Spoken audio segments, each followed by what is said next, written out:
Good morning.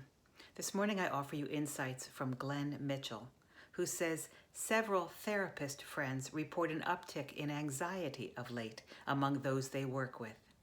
How is it that as we move closer to the beginnings of a resolve in the pandemic, people are hitting greater anxiety? More than a year in with COVID-19, there is a great weariness as we continue to process pandemic life. Such a weariness expresses how low our capacity is for processing additional stress, and this can certainly contribute to increased depression, worry, and fear. A year is a very long time to live into a crisis. I was taught the duration of a crisis was limited to 6 weeks. Beyond that, it was something else. Well, we've been in the something else for a very long time. A lot of our energy gets tied up in navigating the stresses of the time. It is natural for us to begin to shut down aspects of who we are in order to cope and get through such a time. We simply can't take it all in and feel deeply without staying in overload all day long. So as more vaccines are administered, as the curve begins to drop, as we begin to live into making it into a post-pandemic world, we slowly open again to deeper feeling. What we had throttled down to avoid overload begins to come back. Of course, what is there to feel holds lots of loss and grief and the depth of the vulnerability we've been living with.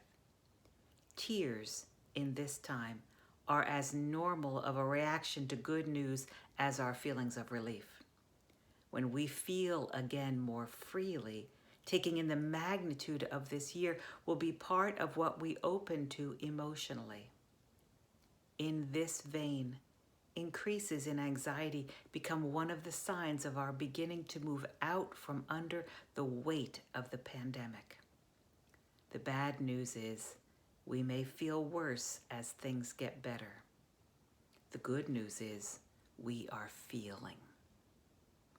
The spiritual work we are invited into in this season is one of love.